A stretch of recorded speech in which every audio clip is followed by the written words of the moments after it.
पिछले लेक्चर में मैंने आपको लास्ट में एक क्वेश्चन दिया था करने के लिए स्प्रिंग के ऊपर। Yes sir. तो मैं एक बार वही क्वेश्चन दोबारा बनाता हूँ। बोर्ड पे थोड़ी लाइट कम है लेकिन कोशिश करो देखने की। इतनी लाइट नहीं जितनी नॉर्मल डेज में रहती है। क्वेश्चन हमारा ये था, ये स्प्रिंग थी, यहाँ एक ब्लॉक अटैच था। 4 दिन के ब्रेक से पहले आपको ये सवाल दिया था करने के लिए, बीच में ब्रेक आ गया। और ब्रेक कैसा गया, पढ़े कि नहीं कुछ?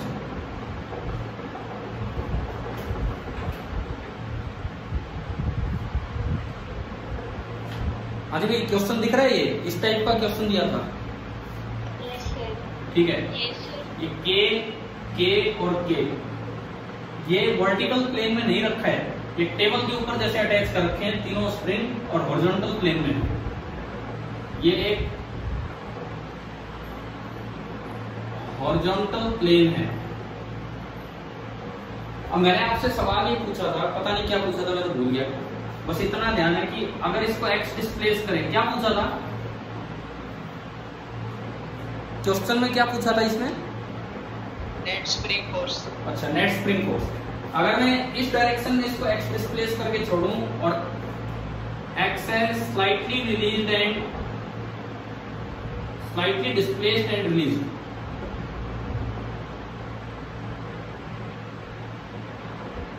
तो आपको ये बताना था कि इस ब्लॉक पे नेट फोर्स कितना होगा।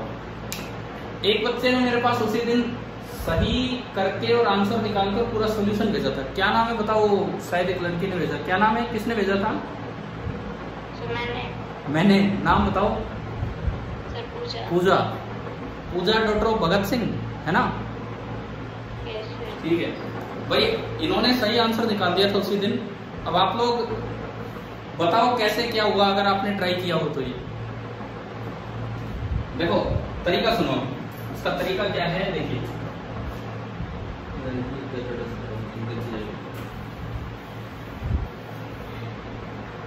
ये भी मैं आज और कहीं नहीं, मेरे घर में रिकॉर्ड कर रहा हूँ, लेकिन ये दूसरे घर में। रिकॉर्ड कर रहे हो ना? रिकॉर्ड नहीं कर रहा हूँ, खाली बस अटेंड कर लो आप ढंग से, मतलब लाइव क्लास ले रहा हूँ दूसरे घर से। इधर देखो, अब यूं बताओ, जब ये स्प्रिंग एक्स दबी, जब ब्लॉक यहाँ आ जाएगा तो हमें इस ब्लॉक पे नेट फोर्स निकालना है। सबसे पहली बात, इस स्प्रिंग में कंप्रेशन x हुआ और स्प्रिंग कांस्टेंट है k, तो ये कितना फोर्स लगाएगी? अगर ये इधर की तरफ x दबी तो कितना फोर्स लगाएगी बाहर की तरफ? cx। बिल्कुल सही। तो एक फोर्स तो इधर लगेगा k इंटू एक्स।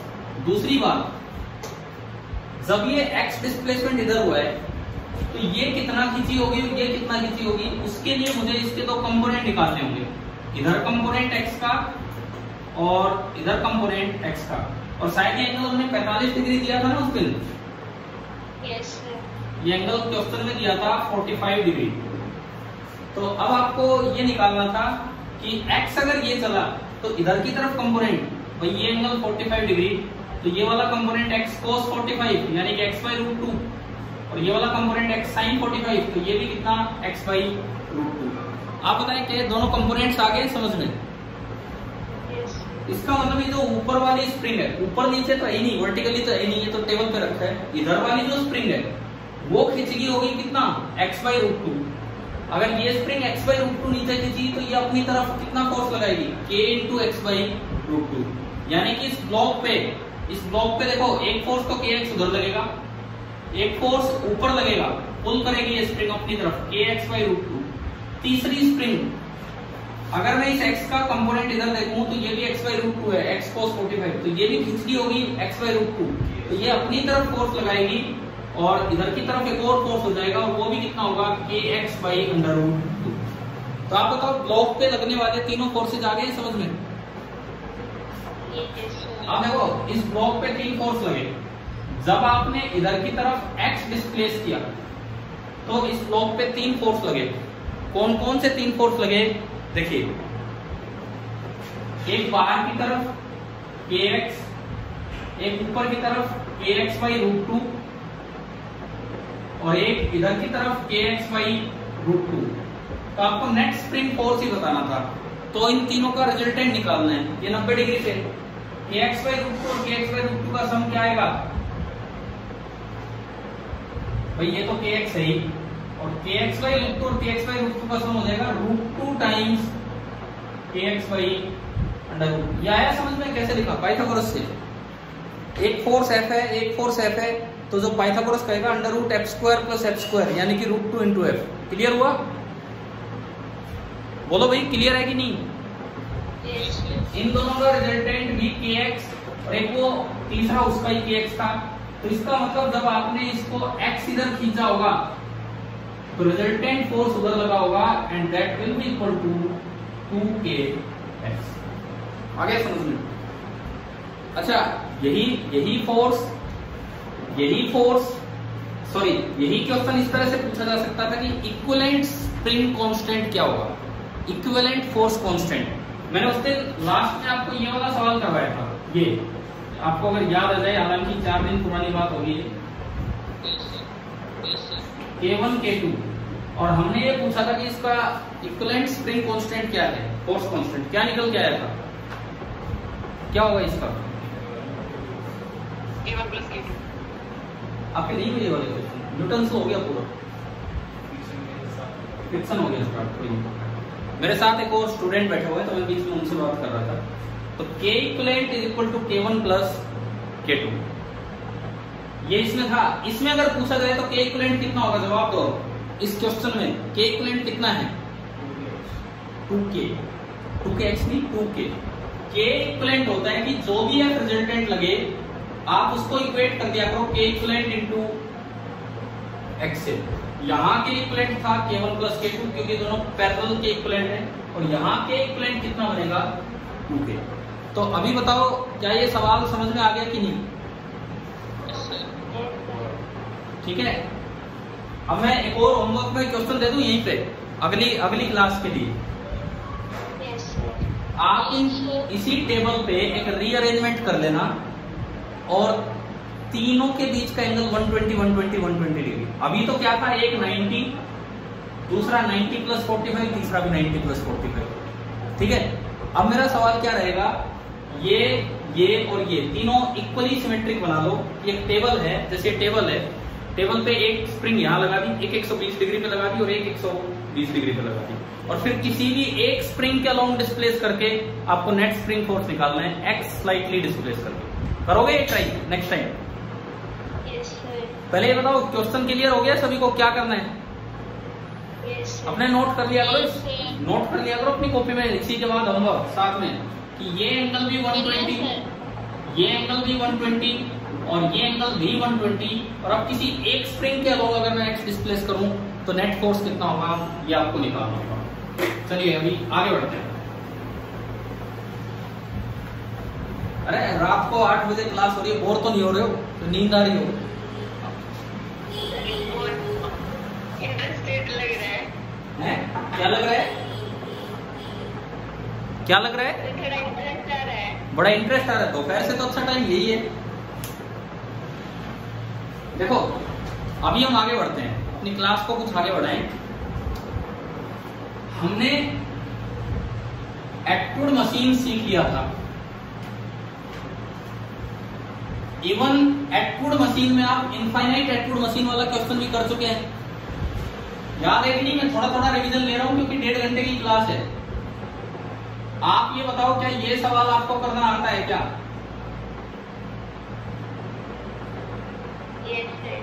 यस कौन सा सवाल कि जिसमें ये पुलिस खत्म ही नहीं हो रही है और ये सिस्टम इनफाइनाइट तक जा रहा था? और हाँ, तो मुझे पता है, मैं करवा चुका हूँ, मैं करवा नहीं रहा हूँ। आप मुझे जस्ट इसका आंसर बताओ क्या निकल के आया था, क्योंकि ये ऐसे सवाल इनके आंसर याद हो जाते हैं। G/2। हाँ बिल्कुल सही, बिल्कुल सही। ये इस ब्लॉक की एक्सप्लेनेशन होगी G/2, इस तरह से हो गया। अच्छा, मैं एक्टूड मशीन पे एक और क्वेश्चन लेता हूँ। एक्टूड मशीन पे ही एक दो सवाल लेके फिर आगे बढ़ूंगा। सपोज क्वेश्चन ये है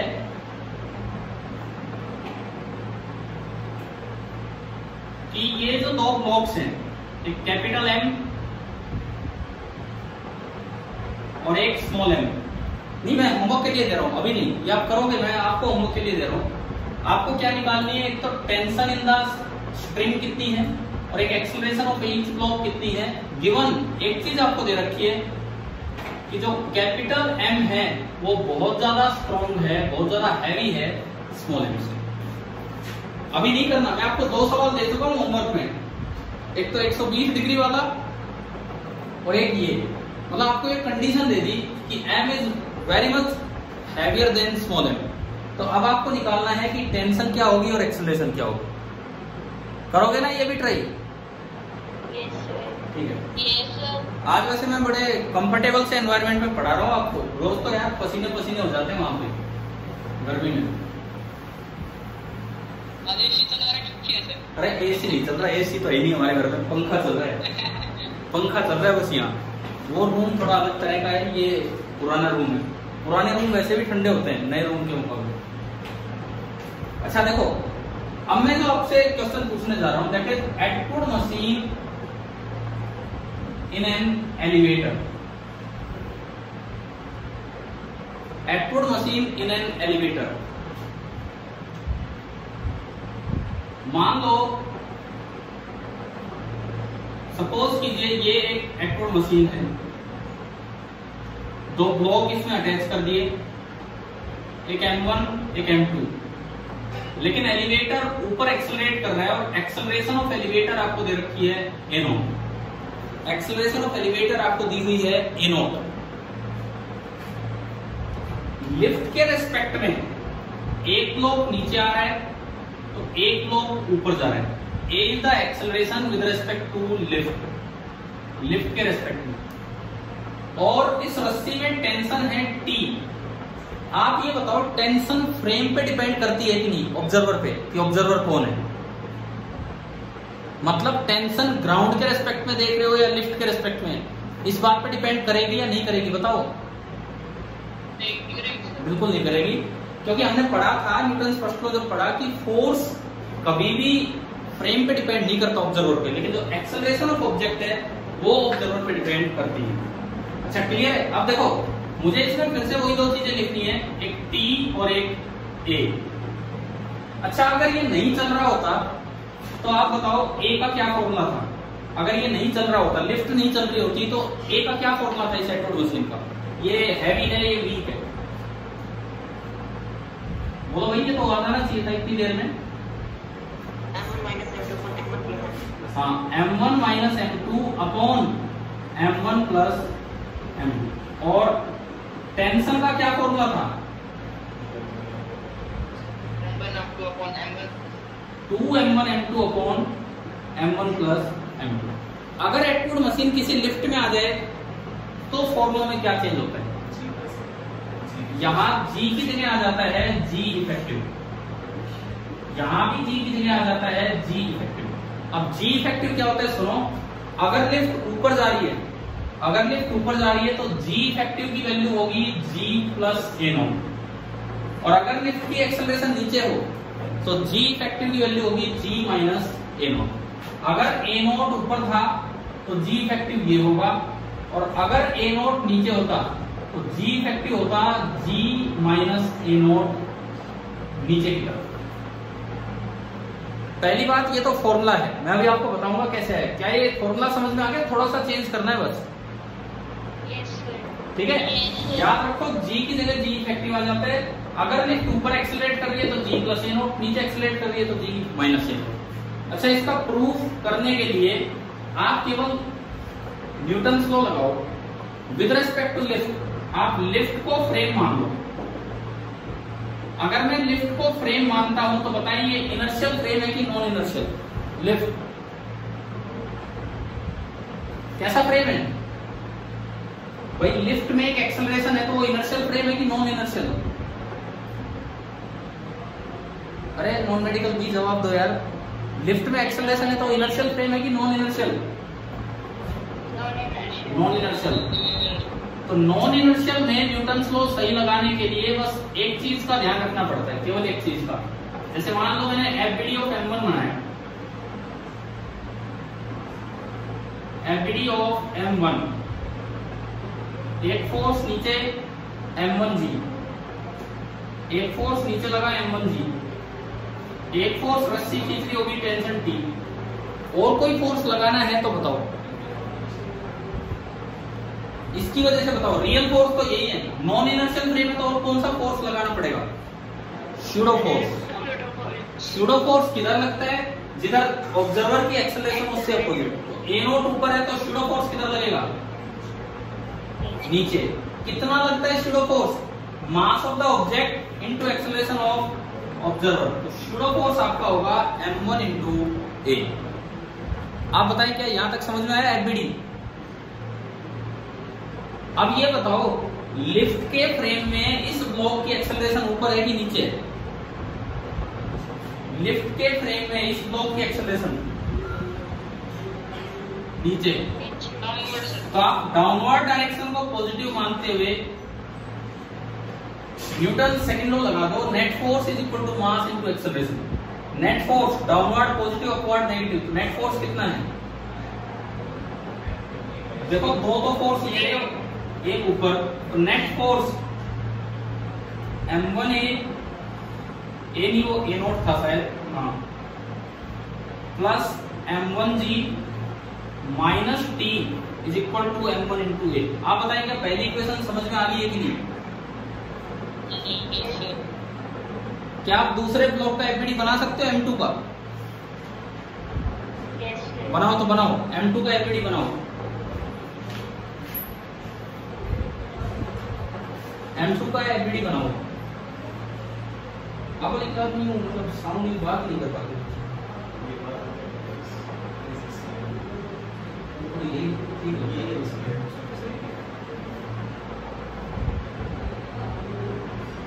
सच में लाइव लगता रहता है क्या? हाजी एफबीडी बना लिया m2 का? Yes sir. देखते हैं। ये जो दूसरा ब्लॉक है m2, इस पे दो तो रियल फोर्स, m2g नीचे, टेंशन ऊपर, स्यूडो फोर्स किधर लगेगा? स्यूडो नीचे, m2 इंटू ए नोट। ये तो हो गए सारे फोर्स। और एक्सेलरेशन किधर है? एक्सेलरेशन इस ब्लॉक की विद रिस्पेक्ट टू लिफ्ट ऊपर ए, तो ऊपर वाली डायरेक्शन को पॉजिटिव मानते हुए न्यूटन लॉ लगा दो। नेट फोर्स कितना? T minus m2g minus m2 a naught is equal to m2 into a. चलो अब एक काम करो, यहीं पे let g plus a naught को एक नई टर्म हमने लिख दिया g इफेक्टिव। तो ये जो इक्वेशन बनेगी इसको भी दोबारा लिख लो और दूसरी इक्वेशन को भी दोबारा लिख लो। g प्लस ए नोट को यही जी इफेक्टिव बोल दो। m1 कॉमन आते ही ये बना m1 into g effective minus T is equal to m1 into a. ऐसे ही इन दोनों में से माइनस m2 कॉमन लो, माइनस m2 कॉमन क्या बनेगा? t minus m2 into g effective is equal to m2 into a. और यार ये बिल्कुल सेम वही इक्वेशंस बन गई जो इलेक्ट्रोड मशीन की बना करती थी। अगर आप इनको सोल्व करोगे तो सेम आंसर आएंगे, बस जी की जगह क्या आ जाएगा? जी इफेक्टिव। कर लोगे ना, ये कंप्लीट करना आपको, ठीक है? दूसरा केस भी आप करके देखोगे। अगर लिफ्ट नीचे आ रही होती ए नोट एक्सेलरेशन से, a naught is less than g, free fall नहीं हो रहा है, 9 से ज्यादा कुछ है। अगर लिफ्ट नीचे आ रही होती है ए नोट एक्सेलरेशन से, where a naught is less than g, तो आप इक्वेशन बनाओगे तो दोनों जगह g माइनस ए नोट और g माइनस ए नोट बनेगा, उसको जी इफेक्टिव बोल देना और आंसर आएंगे बिल्कुल सेम। ये अपनी कॉपी में जगह छोड़े रखो और ये पूरा करना है, एक पेज चाहे छोड़ दो इसके लिए। कर दोगे एटवुड मशीन ये वाली कंप्लीट? Yes sir. ठीक है। इनफाइनाइट वाला आपने कर रखा है, कैसे करते हैं?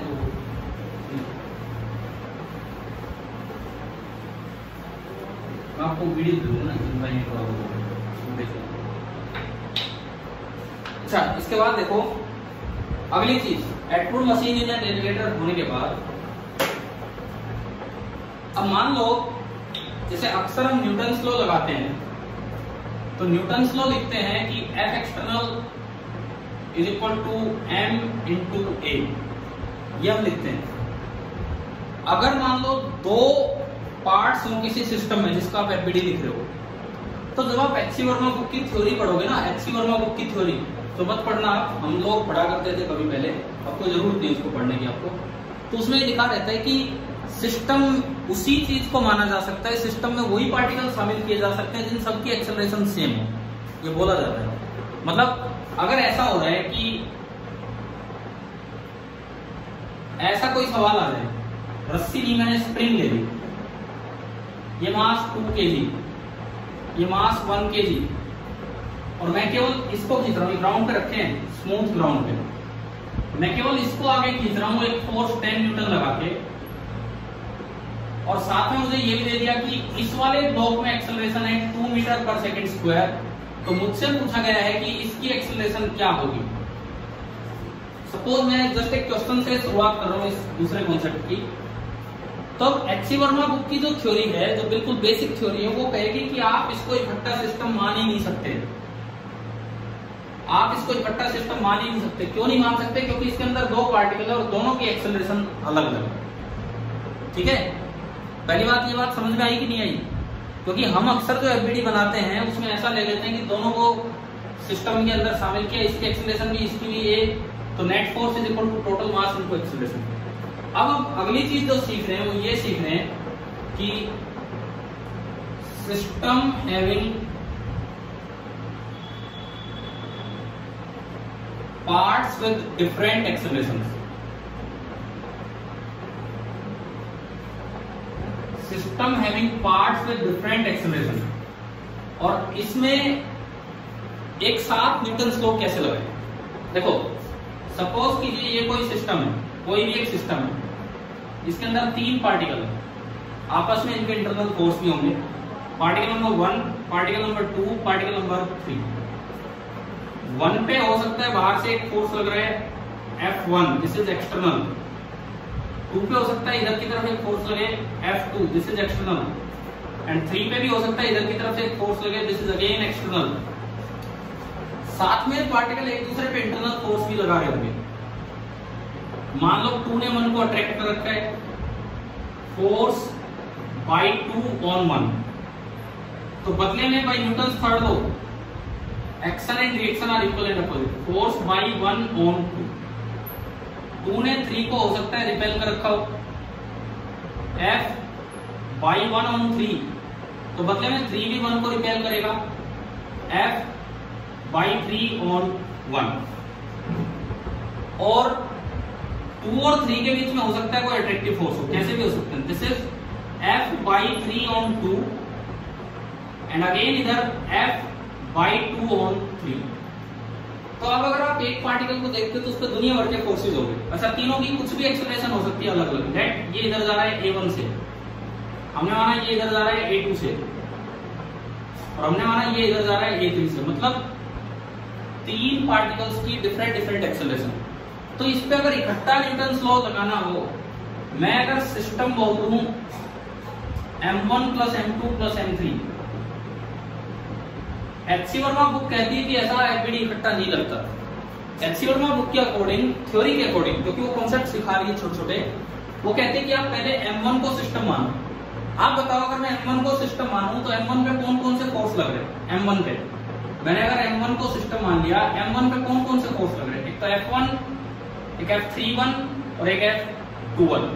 तो net force on M1 F1 plus F21 plus F31 is equal to mass into acceleration M1 into A1। आप बताएं क्या ये इक्वेशन समझ में आ गई कि नहीं? पहली इक्वेशन, हाँ भाई, ये डायग्राम से ये इक्वेशन समझ में आई? ठीक है, तो केवल 2 को देखो, M2, और उस पे बताओ क्या इक्वेशन बनेगी? नेट फोर्स ऑन 2, एक तो बाहर से लग रहा है F2 और F12 और F32, this is equal to mass into acceleration A2। Equation number 1, equation number 2। अब आप इक्वेशन बनाओ M3 पे, यहीं से देख के बताओ कौन कौन से फोर्स हैं। F3 plus F23 plus F13, this is equal to mass into acceleration m3 into a3, equation number 3। एक्सियल में बुक कह रही है इस तरह इक्वेशन बनाओ, लेकिन अब अगर मैं न्यूटन थर्ड लॉ का यूज करूं तो मुझे एक सिस्टम पे डायरेक्ट इक्वेशन बनानी समझ में आ जाएगी। मैं क्या कर रहा हूं, मैं फर्स्ट सेकंड और थर्ड को ऐड कर रहा हूं, adding equation first second and third. इसमें कई एक्शन रिएक्शन पेयर बन रहे हैं and action and reaction are equal and opposite. जैसे देखो F31 वेक्टर और F13 वेक्टर क्या इक्वल एंड अपोजिट है कि नहीं, है ना? तो जब आप इनको ऐड करोगे तो F31 वेक्टर F13 वेक्टर को कैंसिल कर देगा। आया समझ में? ऐसे ही F21 और F12 bye Newton third law जब आप इनको ऐड करोगे F21 और F12 भी कैंसिल हो जाएंगे। और एक पेयर और बच गया F32 एंड F23, वो भी इक्वल एंड अपोजिट है, तो ये F32 एंड F23 ये भी कैंसिल। तो बताओ लेफ्ट हैंड साइड में क्या बचा? F1 plus F2 plus F3 का मतलब है कि कोई भी इंटरनल फोर्स नहीं बचा, केवल और केवल F एक्सटर्नल बच गए सिस्टम में। तो ये बचा F external, only F external. Right hand side में क्या बच रहा है बताओ? राइट हैंड साइड में M1A1 plus M2A2 plus M3A3। अब हमें अपने न्यूमेरिकल में ये इतना काम करके नहीं देखना, हमें एक चीज समझ में आ जानी चाहिए कि अगर एक सिस्टम के अंदर कई पार्ट्स हैं लेकिन उनकी डिफरेंट एक्सेलरेशन है, तो भी हम डायरेक्ट न्यूटन्स लॉ की इक्वेशन लगा सकते हैं कि आप केवल इंटरनल फोर्स ना, इंटरनल फोर्स स्किप कीजिए, केवल एक्सटर्नल फोर्स देखिए। And F external is equal to एक मास इंटू उसकी एक्सेलरेशन प्लस दूसरा मास इंटू उसकी एक्सेलरेशन। लेकिन ये वेक्टर इक्वेशन है, एक बात का ध्यान रखना कि ये एक वेक्टर इक्वेशन है। मतलब क्या, आप किस डायरेक्शन में लगा रहे हैं, A1 कहीं भी हो उसका कंपोनेंट उधर कर दो, A2 कहीं भी हो उसका कंपोनेंट इधर कर दो, F कहीं भी हो उसका कंपोनेंट। अब मैंने ये सवाल लिखा था बोर्ड पे, बाकी सबको भूल जाओ। ये जो क्वेश्चन लिखा है इस पे हम आते हैं, ये जो भी सवाल यहाँ लिखा है ये देखते हैं। देखिए ये सवाल आपको दे रखा है और ये रस्सी से नहीं जुड़े हैं, तो इसकी एक्सेलरेशन कुछ भी हो सकती है। हमारे लिए स्प्रिंग कांस्टेंट अननोन है, हमें दिया ही नहीं कि K कितना है, फिर भी ये मुझसे पूछ रहा है कि भाई एक्सेलरेशन बताओ इस ब्लॉक की। लगाओ ये जो अभी इक्वेशन थी, सिस्टम मान लो 1 kg plus 2 kg, spring massless होती है। आपके 11वीं 12वीं में कभी भी मास वाली स्प्रिंग नहीं आई आज तक में, स्प्रिंग मासलेस है। सिस्टम है 1 kg प्लस 2 kg। अब बताओ जी, मैं मान लो आगे वाली डायरेक्शन को पॉजिटिव मानते हुए और आगे की तरफ न्यूटन लॉ लगाओ, बताओ नेट फोर्स, एक्सटर्नल फोर्स देखना है। देखो एक्सटर्नल फोर्स कई है, मैं आपको दिखाऊं। इस पे एक एक्सटर्नल फोर्स लग रहा है वेट, सुनिए एक मिनट, इस पे एक्सटर्नल फोर्स लग रहा है वेट 2G, एक एक्सटर्नल फोर्स लग रहा है नॉर्मल रिएक्शन N2। स्प्रिंग का फोर्स इंटरनल है क्योंकि वो एक दोनों के बीच में लग रहा है। इस पे एक एक्सटर्नल फोर्स लग रहा है 1G और इस पे एक्सटर्नल फोर्स लग रहा है N1 और एक एक्सटर्नल फोर्स है F 10 न्यूटन। इस पे 2 एक्सटर्नल फोर्स लग रहे हैं, इस पे 3, और ये स्प्रिंग फोर्स इंटरनल है। लेकिन हमें इस सिस्टम की इक्वेशन में केवल F एक्सटर्नल लेना होगा। मान लो मैं आगे वाली डायरेक्शन को x एक्सिस बोल दूं, तो आप न्यूटन्स लॉ सेकंड लगाओ। न्यूटन्स लॉ सेकंड ओनली किस डायरेक्शन में, only along x axis. Net external force इस पे बताओ M1 पे, x एक्सिस में कोई एक्सटर्नल फोर्स है क्या? स्प्रिंग फोर्स तो इंटरनल है, नहीं है, ये भी परपेंडिकुलर, ये कोई कंपोनेंट नहीं आया। अब इस पे देखो, इन दोनों के तो कंपोनेंट आएंगे नहीं, लेकिन ये पूरा आगे लग रहा है। तो नेट एक्सटर्नल फोर्स पूरे सिस्टम पे कितना है? 10 न्यूटन बराबर M1 इंटू A1, 1 इंटू आगे की तरफ है तो positive, plus M2 into A2 और ये भी आगे की तरफ है तो पॉजिटिव। तो यहां से A देखिए आप, A आ गया कितना? 6 मीटर पर सेकेंड। बिना K की जानकारी के, बिना फोर्स कांस्टेंट की जानकारी के आपने पीछे वाले की एक्सेलरेशन निकाल दी। जबकि बहुत सी किताबों में ऐसे दिया रहता है कि वो सही लिखते हैं कि आप पूरे सिस्टम पे एफडी मत लगाओ, लेकिन आप लगा सकते हो अगर आप इंटरनल फोर्सेस को स्किप कर दो। आप बताओ क्या ये वाला सवाल आ गया समझ में? हाँ भाई क्लियर है कि नहीं? अब सपोज कीजिए अगर इसका मास होगा 6 kg। अब बताओ क्या आंसर आएगा।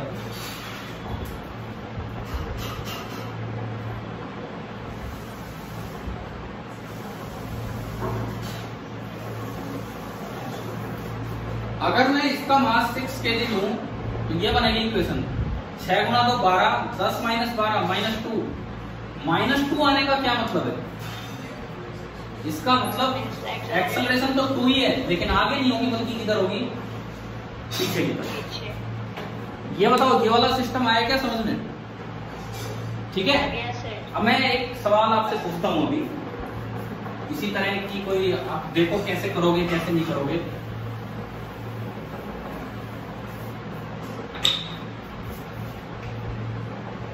सपोज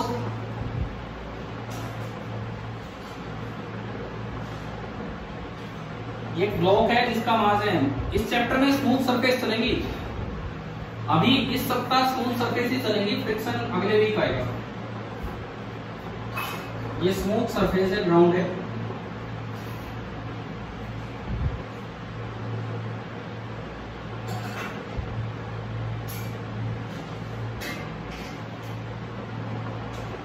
इसके ऊपर ये ब्लॉक रखा है M। आप यूं बताओ,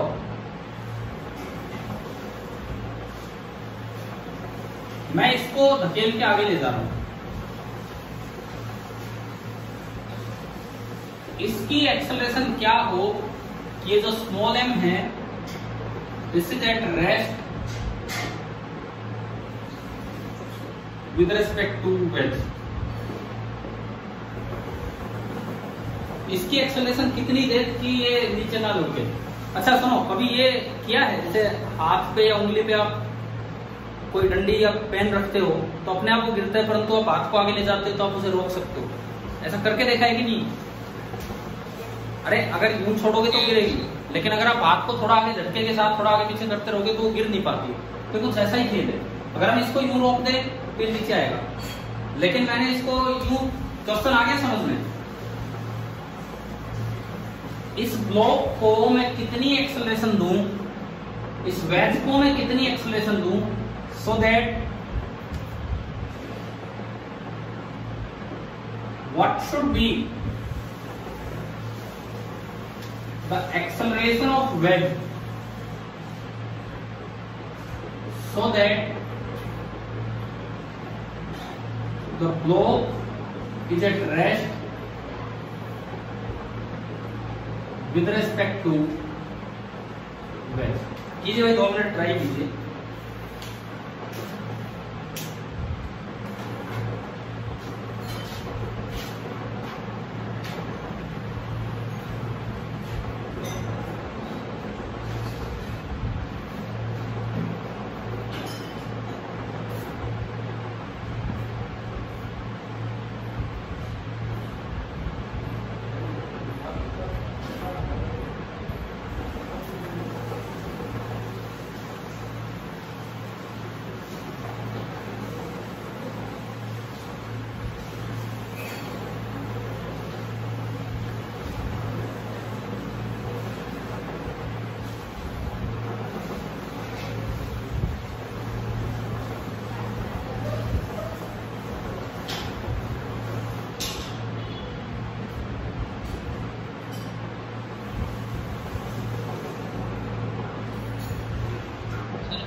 कैपिटल है।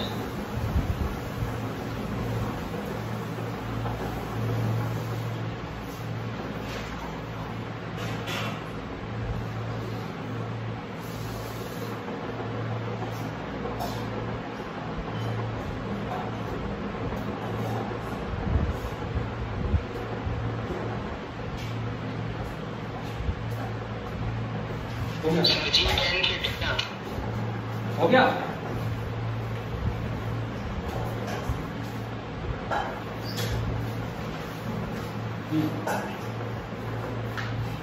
चलिए देखते हैं एक बार। सपोज मैं इकट्ठा सिस्टम भी नहीं मान रहा, मैं तो अलग अलग सिस्टम मान लेता हूं, अलग अलग सिस्टम। इसकी एक्सेलरेशन क्या लें कि इसके रेस्पेक्ट में वेज रेस्ट पे रहे। तो आप एक काम करो ना, एफबीडी ऑफ ब्लॉक बनाओ with respect to wedge. FBD of block with respect to wedge. तो अगेन बताओ कैसा फ्रेम है ये, इनर्शियल की नॉन इनर्शियल? वेज कैसा फ्रेम है? वेज को मैंने एक्सेलरेट किया आगे ए से, तो वेज कैसा फ्रेम होगा? Non inertial. तो पहले तो मैं सारे रियल फोर्सेस बना लूं, पहले तो मैं सारे के सारे रियल फोर्सेस बना लूं। देखो एक तो mg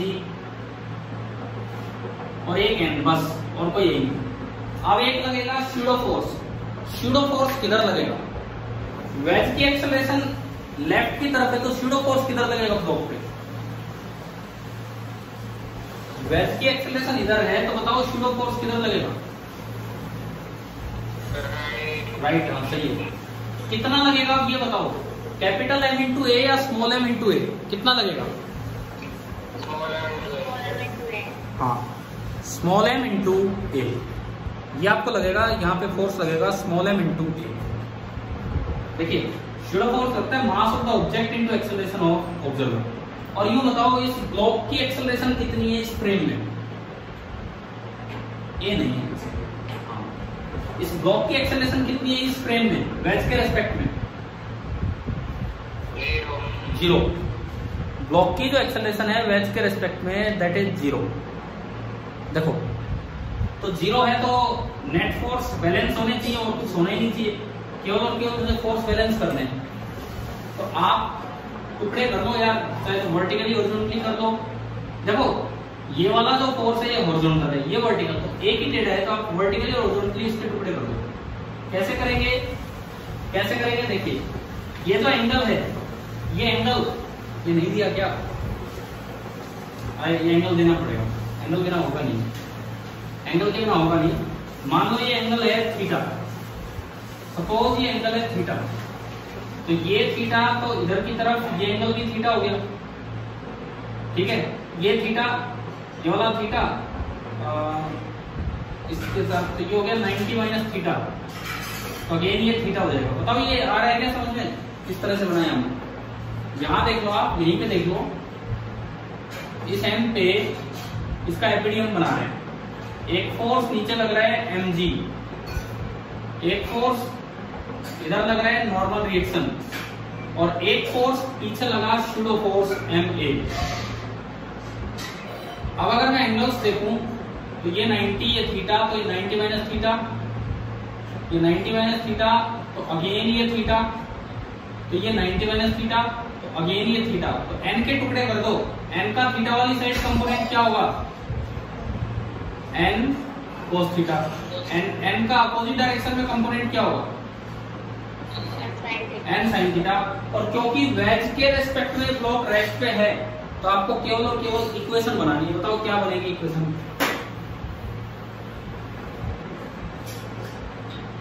आप हॉरिजॉन्टली फोर्स बैलेंस कीजिए, आप हॉरिजॉन्टली फोर्स बैलेंस कीजिए, क्या इक्वेशन बनेगी? n sin theta is equal to ma। आप वर्टिकली फोर्स बैलेंस कीजिए, n cos theta is equal to mg। Divide कर दीजिए, नॉर्मल को गायब करना है, तो tan theta is equal to a by g। और यहां से एक्सेलरेशन कितनी आई? g tan theta. मतलब अगर मैं इस ब्लॉक को, सॉरी इस वेज को g tan थीटा आगे की तरफ एक्सेलरेशन दे दूं, तो जो ब्लॉक यहाँ रखा था वो इसके रेस्पेक्ट में रेस्ट पे रह जाएगा। बताओ ये सवाल आ गया क्या समझ में? सभी को क्लियर है ना, या कोई डाउट है इसमें? ठीक है, चलो देखो मैं फिर से एक बार पूछ लेता हूँ, कैसा लग रहा है इस समय क्लास अटेंड करके? ठंडा सा मौसम होगा घर पे अब तो। सही है, चलो बढ़िया है। अब मैं आपको ना इस सवाल को इंक्लूड करके एक क्वेश्चन दे रहा हूँ।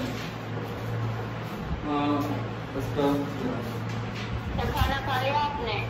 हाँ खाना आपने नहीं खाया तो आप खा सकते हैं, साथ बैठ के घर पे ही तो क्लास अटेंड करते रहो।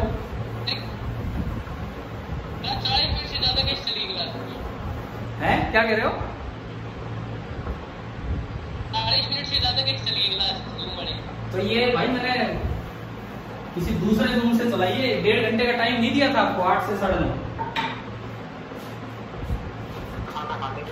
ये दूसरे जूम से चलाइए जिसका कोई वो है, लाइसेंस है उस जूम से। इधर देखो अभी भाई किसी से किराए पे मांगा है आज के लिए, ऐसे नहीं चलिए क्लास। फिर वहीं पे जाओगे सर? ना अगर दिन में नहीं होती है तो फिर रात को इसी समय यही क्लास करेंगे, और कुछ है नहीं। Yes sir. अब मैं एक क्वेश्चन दे रहा हूँ, आप उस पे आओ। यूट्यूब पर मिलेगा? हैं क्या बोलो यूट्यूब पर मिलेगा सर एक्चुअली? यार अब बार भागने में क्यों हो रहे हो? यूट्यूब का मुझे नहीं पता, पहले यहाँ अटेंड करो पूरा लेक्चर, अटेंड करो। क्या मजे नहीं आ रहे क्या?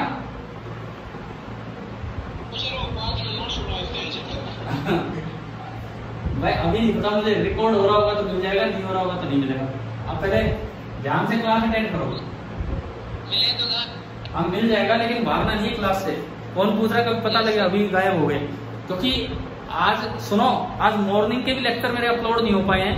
सुबह मैंने 10th का लिया, 12th का लिया, क्योंकि नेट नहीं है। और भगवान जाने कितना रिकॉर्ड हो पाए, वो फोन की मेमोरी पे डिपेंड करता है कि कितना इसमें स्टोर हो पाता है। इसलिए मैं कह रहा हूँ आप थोड़ा ढंग से अटेंड कीजिए क्लास। आप देखो अच्छे से सीखो यार। अब एक चीज मैं 3 सिचुएशंस आपको दे रहा हूं।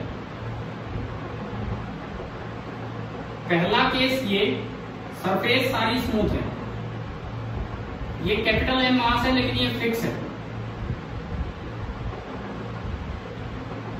ये ब्लॉक है स्मॉल एम, ये नीचे आ रहा है विद एन एक्सेलरेशन ए, ये नीचे आ रहा है विद एन एक्सेलरेशन ए, और इस पे जो नॉर्मल रिएक्शन लग रहा है वो है एम। दूसरी सिचुएशन जो अभी हमने बनाया था डायग्राम, जो अभी हमने डायग्राम बनाया था वो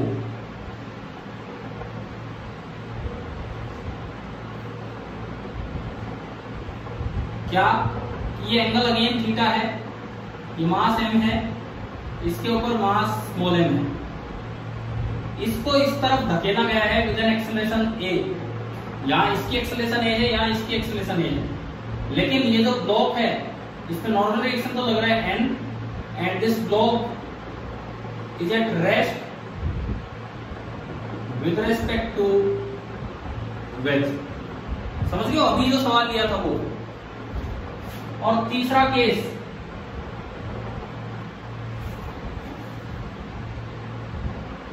ये एम, ये स्मॉल एम, ये एंगल थीटा, सरफेस सारी स्मूथ है। इस बार इसको खींचा गया है ए एक्सेलरेशन से, एंड यू बोला गया है a is the minimum acceleration such that m falls freely, such that m falls freely। यहां पे है a is the acceleration of wedge such that small m is at rest with respect to wedge।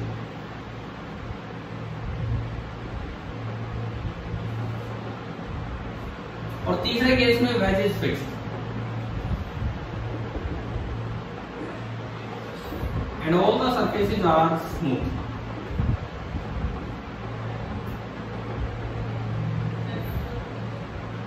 अब आप सुनो, इस ए को बोल देना A1 1, इस ए को बोल देना A2, इस ए को बोल देना A3, इस n को बोल देना N1, इस n को बोल देना N2, और इस n को बोल देना N3। rank the values of n। पहला सवाल ये, ग्रेटेस्ट फर्स्ट, मतलब n1 n2 n3। और दूसरा सवाल,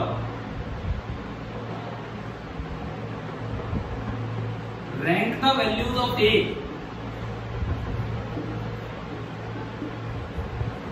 greatest first if A is 37, कि रैंक द वैल्यूज का क्या मतलब होता है?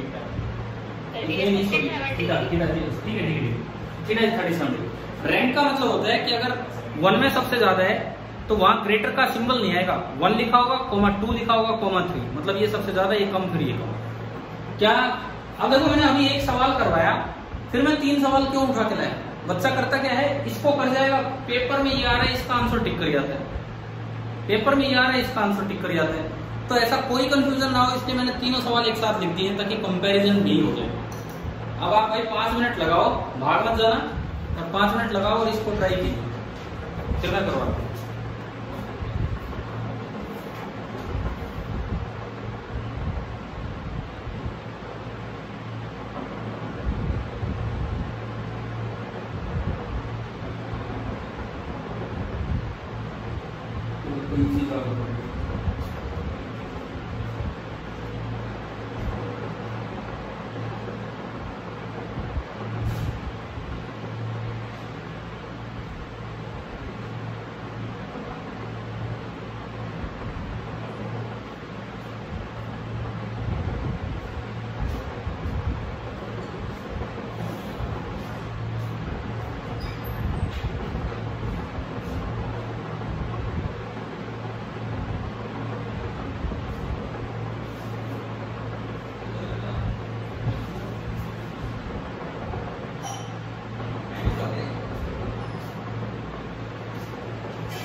बच्चे कह रहे हैं कि ये 40 मिनट से ऊपर कैसे चल गया? ये सोच रहे कि 40 मिनट में तो हो जाएगा पूरा काम।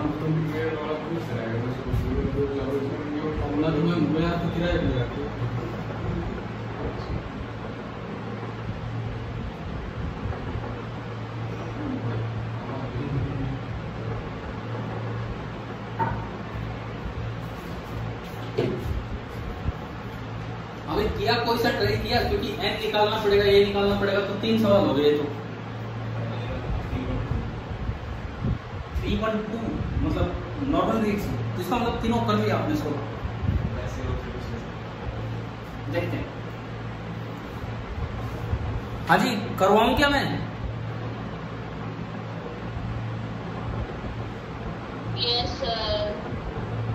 आप बताओ, आपका कोई एक पार्ट पूरा सॉल्व किया है? कोई भी एक पार्ट? एक्सेलरेशन कर ली। अच्छा, मनीष कुमार। हाँ जी मनीष कुमार, अरे बोलो ना मनीष कुमार। नहीं बोल रहे।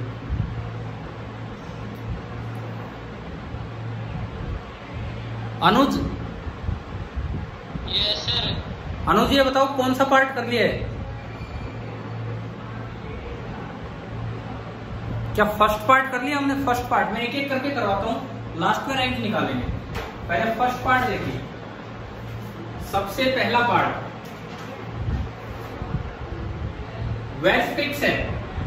वेज फिक्स है तो ये जब ये एक्सेलरेशन से आ रहा है और वेज चली नहीं रही, तो ये एक्सेलरेशन ये ग्राउंड के रिस्पेक्ट में होगा इसका।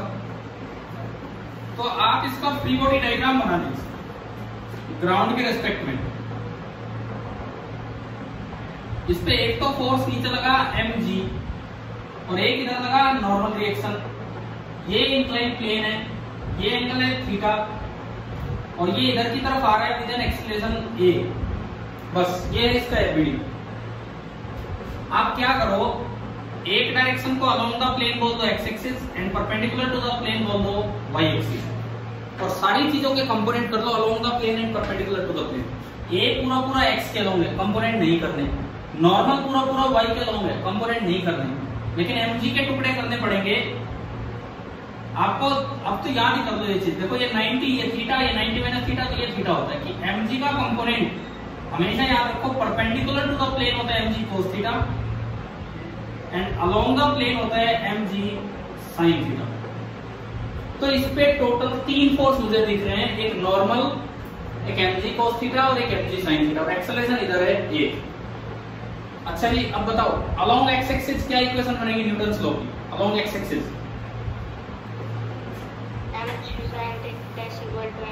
हाँ, net force mg sin theta along x axis में बना रहा हूं, mg sin theta is equal to m into a। m से m कट गया तो मेरे पास a1 आ गया। फर्स्ट केस में ब्लॉक की एक्सेलरेशन आ गई a1 g sin थीटा। और ये बात हमें याद भी रह जानी चाहिए कि जब भी कोई ब्लॉक एक फिक्स वेज के ऊपर स्लाइड करे और वो वेज स्मूथ हो, सारी सरफेस स्मूथ थी, अगर आप वेज को सीधा छोड़ते हो तो उसकी एक्सेलरेशन g होती है। अगर आप वेज को ब्लॉक पे ब्लॉक वेज बोल गया मैं, अगर आप ब्लॉक को सीधा छोड़ते हो तो उसकी एक्सेलरेशन g होगी, लेकिन अगर आप ब्लॉक को वेज पे छोड़ोगे और वेज फिक्स है तो उसकी एक्सेलरेशन होगी g sin थीटा। आगे क्लियर हुआ क्या? पहला पार्ट a1, ठीक है। अब नॉर्मल रिएक्शन आएगा अलोंग y एक्सिस से। y एक्सिस के अलोंग बताओ इक्वेशन बना के, केवल फोर्स बैलेंस करने हैं क्योंकि y के अलोंग कोई एक्सेलरेशन नहीं है, केवल फोर्स बैलेंस करने। क्या इक्वेशन बनेगी? mg cos theta. हाँ, ढंग से आपने बोला बिल्कुल। तो y के अलोंग इक्वेशन बनेगी n minus mg cos theta, this is net force, is equal to mass into acceleration. Acceleration कितनी है y के अलोंग? कोई है ही नहीं क्योंकि पूरा x में है 0। तो यहां से आपका जो नॉर्मल रिएक्शन आया पहले डायग्राम में वो कितना आ गया? mg cos theta. ये बताओ फर्स्ट केस पूरा समझ में आ गया कि नहीं? मतलब जो पहला डायग्राम था जिसमें वेज फिक्स था तो जो ब्लॉक है वो g sin थीटा से नीचे आएगा अगर वेज स्मूथ है, और जो नॉर्मल रिएक्शन लगेगा that is mg cos theta. Second वाला मैंने अभी करवाया था, किसके फ्रेम में बनाया था उसका एफबीडी? सेकंड वाले में, वेज के फ्रेम में अभी किया था आपने। ए कितना निकल के आया था? इसमें वेज की एक्सेलरेशन है ए, बताओ ये अभी किया था, ए कितना निकल के आया था सेकंड केस में? देखो मैं दोबारा दिखा देता हूं। सेकंड में आपने बनाया था FBD of small m with respect to wedge. तो जो स्मॉल एम का एफबीडी है, नीचे फोर्स mg, इधर नॉर्मल रिएक्शन, और क्योंकि वेज इधर एक्सेलरेट हो रहे थे शूडो फोर्स पीछे लगेगा ma, और वेज के रेस्पेक्ट में, वेज के फ्रेम में ये रेस्ट पे है तो आपको जस्ट फोर्स बैलेंस कर लेने और कुछ नहीं। तो आपने m के टुकड़े किए, देखो ये एंगल थीटा, ये तो सीधे है ही, ये एंगल भी थीटा, ये 90 माइनस थीटा, तो ये भी थीटा। तो n का ऊपर कंपोनेंट आया n cos थीटा, और n का इधर कंपोनेंट आएगा n sin थीटा। बताओ समझ आया कि नहीं? Yes sir. अब वेज के रेस्पेक्ट में रेस्ट पे है तो केवल फोर्स बैलेंस करने थे, तो क्या क्या इक्वेशन बनेगी? बनाई थी अभी, n sin theta is equal to ma and n cos theta is equal to mg। बताओ ये सेकंड केस है, क्या ये समझ में आ गया कि नहीं? यस। अब देखो दोनों को डिवाइड करके आप ये निकाल के लाए थे, दोनों का आपने डिवाइड किया, n से n कट गया, sin अपॉन cos tan, तो a बाई जी आया tan थीटा, तो a कितना आ गया? a कितना आया? सेकंड केस में a कितना आया? यानी कि अगर मैं इसको g tan थीटा से इधर चला दूं तो ये रेस्ट पे रहेगा इसके रेस्पेक्ट। अब नॉर्मल कितना है? केवल लास्ट इक्वेशन देखो, लास्ट वाली इक्वेशन a को पढ़ा रहता हूं, mg की टर्म्स में निकालो, क्योंकि फर्स्ट केस में नॉर्मल किसकी टर्म्स में आया है? mg की टर्म्स में। यहां से देखो n cos थीटा बराबर mg, तो n बराबर क्या आ गया? mg upon cos theta. तो जो n2 आया दूसरा वो आया mg अपॉन cos थीटा। अभी हम लास्ट में करेंगे वही कंपेयर। इस सवाल लेने का पर्पज ये है कि तीन तरह के सवाल बच्चों को कई बार कंफ्यूज कर देते हैं, वो एक करके जाते हैं दूसरा पेपर में आ जाता है, तो यहाँ थोड़ा ध्यान देना। सेकंड मिटा दो मैं, हो गया सेकंड।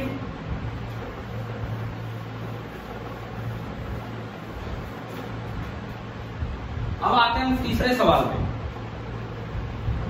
देखो अगर मैं इसको बहुत तेजी से एक्सेलरेट करा दूं, बहुत तेजी से, तब तो वैसे फ्री फॉल होगी। धीरे एक्सेलरेट कराऊं तो इसके कांटेक्ट में रहेगा। इसमें बोला है a is the minimum acceleration of ways such that m falls freely. तो m अगर फ्री फॉल हो रहा है m का, तो बताओ उसका वेज के साथ कांटेक्ट रहेगा कि नहीं रहेगा? No sir. मैं दोबारा पूछता हूँ, अगर m का फ्री फॉल हो रहा है तो क्या उसका वेज के साथ कांटेक्ट रहेगा कि नहीं? जब नॉर्मल रिएक्शन नहीं लगेगा तब होगा फ्री फॉल, जब नॉर्मल रिएक्शन नहीं लगेगा m पे तब होगा फ्री फॉल। अब मैं पूछता हूँ कि अगर इसका फ्री फॉल हो रहा है तो क्या वेज के साथ इसका कांटेक्ट रहेगा कि नहीं रहेगा? No sir. नहीं।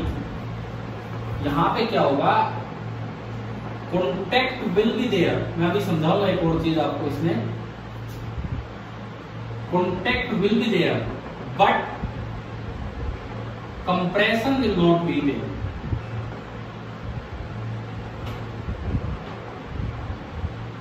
Compression will not be. देखो नॉर्मल रिएक्शन खाली कांटेक्ट होने से नॉर्मल रिएक्शन नहीं लगता है।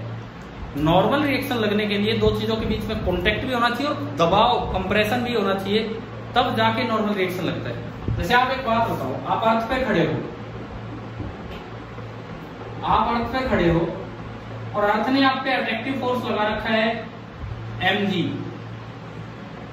है ना, आपका वेट। बदले में आप कहते हो कि हमारे ऊपर लग रहा है नॉर्मल रिएक्शन n। सपोज एक हाइपोथेटिकल क्वेश्चन आ जाए कि अर्थ की ग्रेविटी खत्म होगी, अर्थ की ग्रेविटी खत्म होगी, हाइपोथेटिकल सवाल। अब आप इसके कांटेक्ट में हो, क्या नॉर्मल रिएक्शन लगेगा कि नहीं लगेगा? No sir. क्यों नहीं लगेगा? कांटेक्ट तो है लेकिन कंप्रेशन नहीं है। अगर कंप्रेशन होता तो नॉर्मल रिएक्शन लगता और आप कुछ हो जाते, आप कुछ लोग ही नहीं। या एक और एग्जांपल देता हूं, एक ब्लॉक यहां साइड में रख दिया, दीवार के भिड़ रहा है, भिड़ रहा है मतलब उस पर टच हो रहा है और ग्राउंड के भी टच हो रहा है।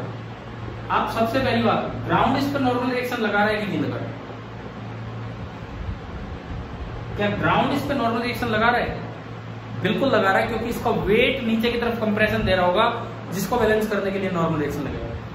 इस दीवार के साथ इसका कांटेक्ट है, क्या नॉर्मल रिएक्शन लगेगा कि नहीं लगेगा? बोले यार। नो सर, सही है, क्योंकि अगर कोई इसे यहां से दबा रहा होता तो कंप्रेशन होता तो नॉर्मल रिएक्शन लगेगा। तो अब एक बात का ध्यान दें, बड़ा अच्छा कॉन्सेप्ट है ये कि अगर खाली कांटेक्ट है, खाली कांटेक्ट से नॉर्मल रिएक्शन नहीं लगता, कंप्रेशन शुड बी देयर। तो ये वो मिनिमम केस मांग रहा है, एक ही कम से कम एक्सेलरेशन क्या लो, क्योंकि उससे तेज लोगे जब तो कांटेक्ट ही हट जाएगा, फिर तो फ्री फॉल होना ही है। उससे धीरे एक्सेलरेशन लोगे तो कंप्रेशन भी रहेगा, ढंग से नीचे नहीं आ पाएगा। मिनिमम एक्सेलरेशन क्या हो कि फ्री फॉल हो, मतलब जस्ट नॉर्मल जीरो होगा। जस्ट नॉर्मल जीरो होने का मतलब है कि कांटेक्ट अभी दूर नहीं हुआ था लेकिन कंप्रेशन दूर हो गया। ठीक है, अब देखते हैं, अब देखो किस तरह का ये डायग्राम बनेगा।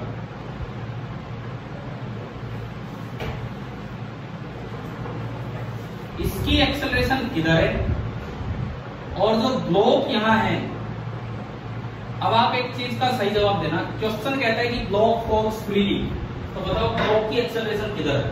क्वेश्चन कहता है कि ब्लॉक फॉल्स फ्रीली, तो ब्लॉक की एक्सेलरेशन किधर है?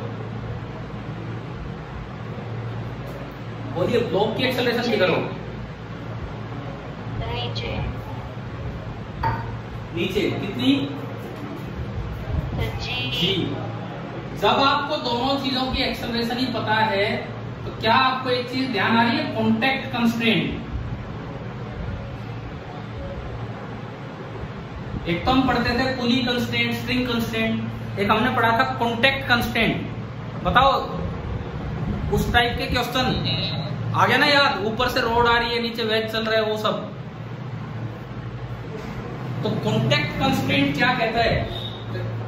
देखो बड़ा इंपॉर्टेंट बात यह है कि मिनिमम वर्ड है, मतलब कांटेक्ट है। कांटेक्ट है तो कांटेक्ट कंस्ट्रेंट लगेगा। क्या कहता है कांटेक्ट कंस्ट्रेंट?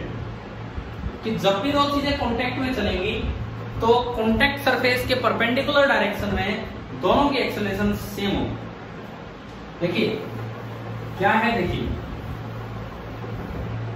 जब भी दो चीजें कांटेक्ट में चलेंगी, तो याद है ना आपको यार, 2-3 सवाल इन पे भी तो दिए थे हमने कांटेक्ट कंस्ट्रेंट पे। याद आ रहा है कि नहीं आ रहा है? बोलिए। देखिए यस सर। हाँ, एक बार हम डायग्राम बनाए ब्लॉक के लिए और एक बार हम डायग्राम बनाए वेज के लिए। एक बार डायग्राम बनाए ब्लॉक के लिए और एक बार डायग्राम बनाए वेज के लिए।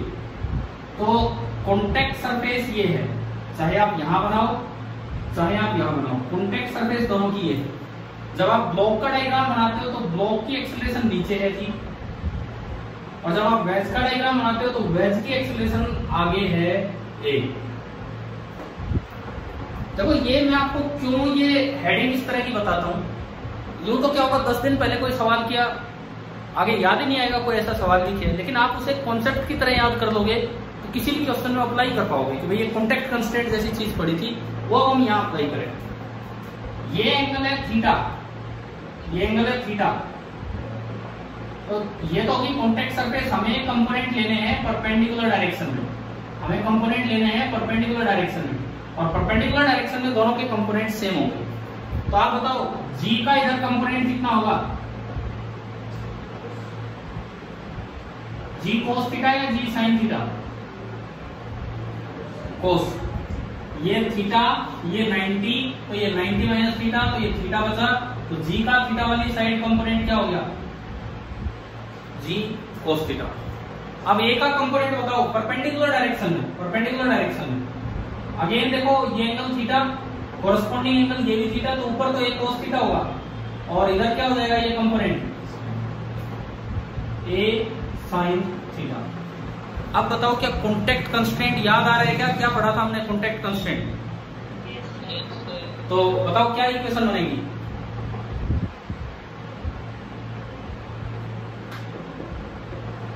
जी sine theta sorry g cos theta is equal to a sine theta. देखिए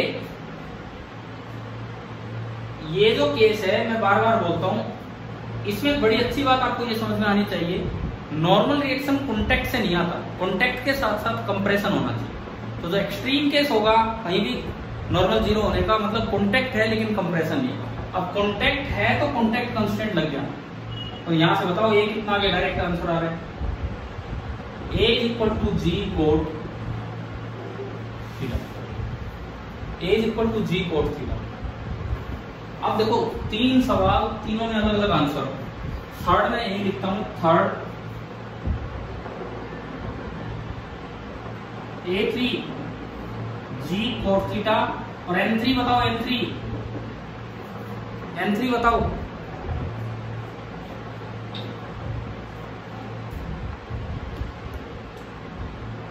N3 बताओ, ऊपर वो लाइन भी पढ़ाई थी उससे बता दो। कॉन्टेक्ट है लेकिन कंप्रेशन नहीं है, तो नॉर्मल होगा कि नहीं होगा, जीरो। N3 आपका आया 0। अब देखो तीनों मिलते जुलते से सवाल, लेकिन एक बार ले लिए इकट्ठे तो आपको शायद इनमें कंफ्यूजन ना हो। पहला क्वेश्चन था वेज फिक्स था, ब्लॉक चल के आ रहा है, ब्लॉक की एक्सेलरेशन है, ब्लॉक पे नॉर्मल रिएक्शन। दूसरा क्वेश्चन वेज एक्सेलरेट कर रहा है ताकि ब्लॉक उसके रेस्पेक्ट में रेस्ट करे, तो ये वेज की एक्सेलरेशन है और ये ब्लॉक पे नॉर्मल रिएक्शन। तीसरा क्वेश्चन वेज को इस तरह से चलाया कि ब्लॉक का फ्री फॉल हो, तो ये वेज की एक्सेलरेशन है और ये ब्लॉक पे नॉर्मल रिएक्शन। फिर से सुनो, ये ब्लॉक की एक्सेलरेशन है, ये वेज की एक्सेलरेशन है, ये भी वेज की एक्सेलरेशन। अब मेरा कंपैरिजन करना था मुझे, फर्स्ट पार्ट में नॉर्मल रिएक्शन को कंपेयर करना था, फर्स्ट पार्ट में नॉर्मल रिएक्शन। ये कॉन्टेक्ट कंस्ट्रेंट आ गया ना समझ में कैसे करना है।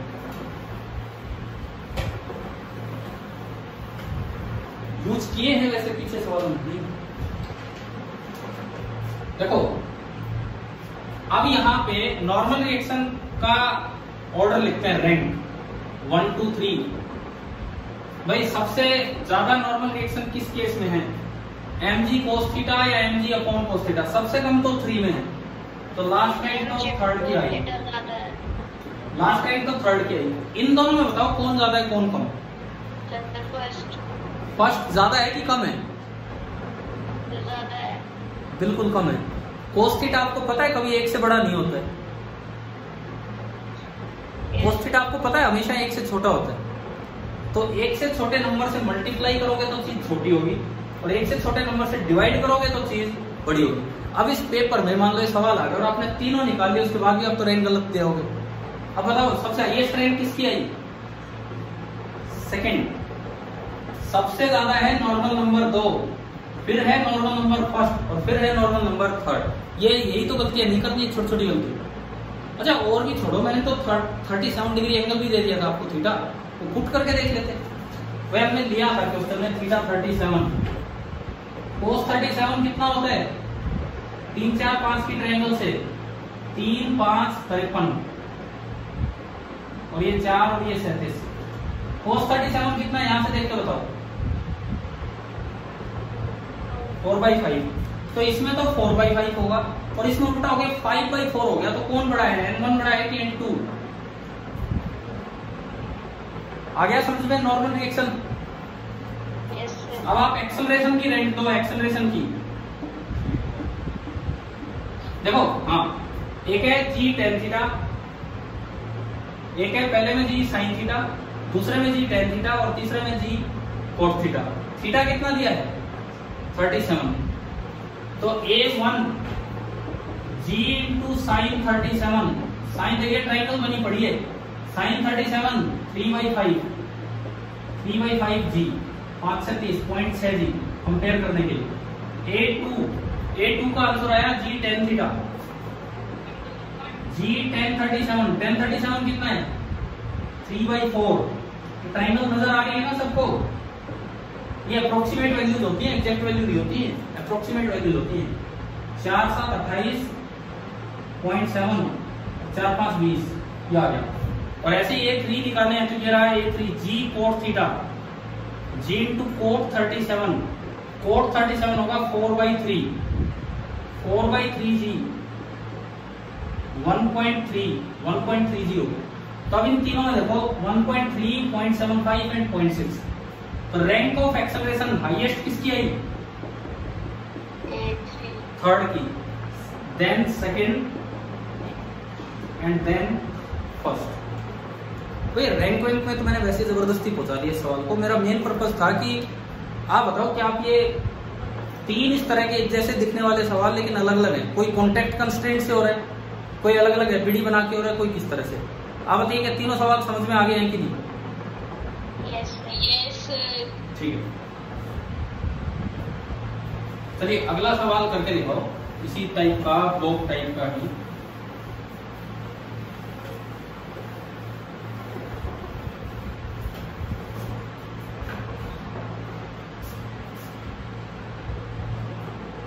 मान लो ये एक स्मूथ सरफेस है,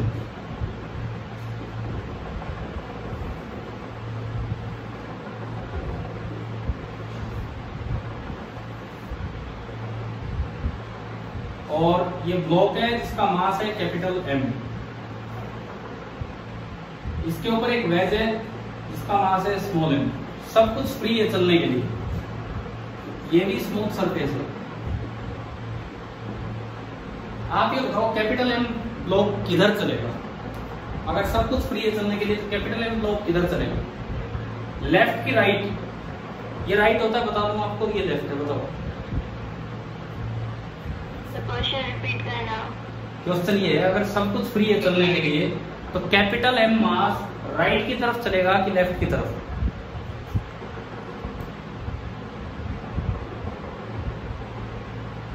ये यहाँ जो बच्चा बैठे हैं राइट का जवाब दे रहे हैं, राइट की तरफ चलेगा। आप बताओ भाई, कैपिटल M पे उधर की तरफ कौन सा फोर्स लग रहा है जो उधर चलाए या इधर चलाए? देखो कैपिटल M पे नीचे लग रहा है mg,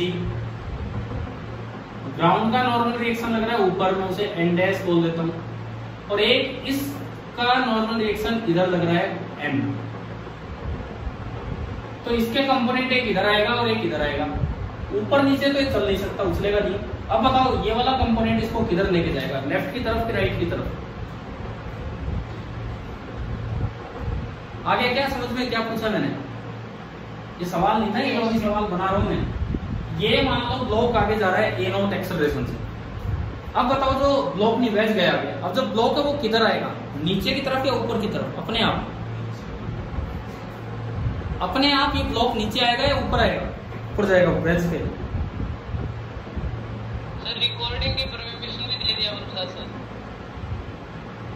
है क्या कह रहे हो? सर रिकॉर्डिंग की परमिशन दे दिया करो। रिकॉर्डिंग की परमिशन दे दिया करो मतलब मेरी समझ में ही नहीं है। रिकॉर्ड कर लो आप। होस्ट के फोन में हो जाती है ना रिकॉर्डिंग। अच्छा सर हम भी कर सकते हैं रिकॉर्डिंग तो। अरे तो कर दो, आप कर लो रिकॉर्डिंग। ये हाल परमिशन तो नहीं दे रखी आपने। अब भाई मेरे को यार इतना टेक्निकल आदमी नहीं हूँ मैं, मुझे ये आता है, मैं ये पढ़ा रहा हूँ भाई। कम से कम चला पा रहे हैं वो बहुत है। कोई ना, रिकॉर्डिंग तो हो जाएगी, मैं डाल दूंगा बाद में, आप घबराओ मत। अभी तक उसी चीज पे ध्यान है, जो मैं पूछ रहा हूँ उस पर जवाब दो। अरे ये लो, मैंने मिटा दिए सारे। अब मुझे ये बताओ, सब कुछ फ्री है चलने के लिए, सब कुछ फ्री है चलने के लिए, तो क्या आपको ये समझ में आ रहा है कि वेज तो उधर जाएगा और ब्लॉक अपने वेट की वजह से फिसल के नीचे आएगा? क्या इतनी बात समझ में आ रही है क्या? Yes sir.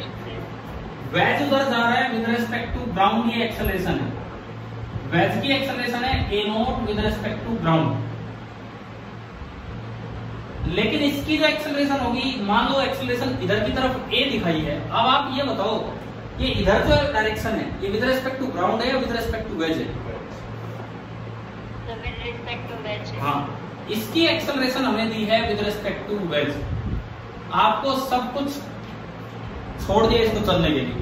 ये बोला कि भाई ग्राउंड के रेस्पेक्ट में मुझे नहीं पता ये किधर जा रहा है, लेकिन वेज के रेस्पेक्ट में नीचे उतर के आ रहा है ए से, और ये जो वेज है वो ग्राउंड के रेस्पेक्ट में आगे जा रहा है ए नॉट से। अब मैं आपसे सवाल पूछता हूं कि find the value of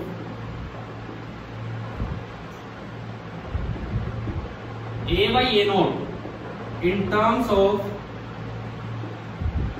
small m, capital M and theta।